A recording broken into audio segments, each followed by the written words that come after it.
Over the weekend, we saw the obvious bombing of these nuclear sites in Iran. This was a strategic, precise, and I would say almost flawless. I don't know anything that went wrong with the attack by the United States on these Iranian nuclear sites. The president asked Iran to come to the table. He said, "I'll give you 60 days, not 61, not 63, 60 days." They did not do it.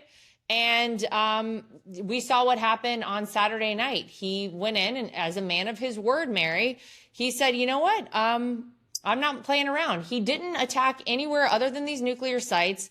We were very strategic in that and very precise in that.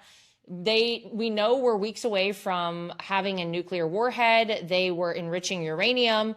They were not supposed to do that. And the president was very clear prior to that. He said that there can be no peace if Iran has a nuclear weapon. He said that they are not to be allowed to have a nuclear weapon. And so he made this decision. I thought it was incredible to hear from Pete Hegseth and from the Joint Chiefs chairman on Sunday morning. They were describing this whole situation, the fact that you had these planes flying for 30 some hours from Missouri all the way over to Iran to complete this mission. They were completely undetected.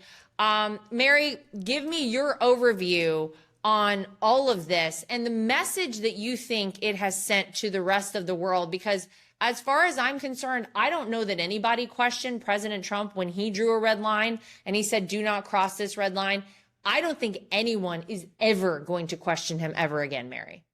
No, and we talked about this last time about how previous presidents have drawn red lines and then kind of taken their foot and smushed them away so that it becomes a little bit more blurry on whether or not they're going to take action.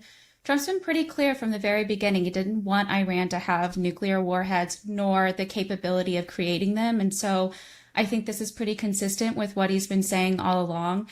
There's two Americans inside me. There's one that's like the Toby Keith American that's like, we're going to put a boot in your A and, we're going to go over there and do that. And so when you're listening to the Joint Chiefs talk about the mission, you feel really proud of our military and how strong and powerful they are. And there's nowhere else in the world that could have done something like that. And so you really feel a lot of pride as an American for seeing something, take place and be so successful. There's also another American that lives inside me that, grew up during the global war on terror and watched boots on the ground, watched how it changed my own community, how it changed the boys coming back home. And so I think that Americans are right to have a fear of having a boots on the ground war right now. And I think obviously this escalates everything that's happening over there. But at the same time, you have to sit back and remember that he's not President Obama. He's not President Biden. He's not President Bush. And he is definitely not President Harris.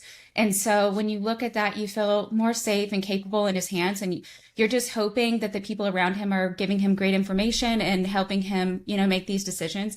I do think that it was really powerful when he came out and spoke to the American people afterwards, because not that you could see trepidation on his face, but you could see the weight of his decision sitting on his face and on his shoulders. You could also see that with Vice President J.D. Vance behind him and the rest of the men flanking him. And so this isn't something that they went in lightly to do, but this was something they felt needed to get done. And I think as Americans, as we sit back, we just pray for our leaders and hope that they're doing everything to keep us out of another boots on the ground war.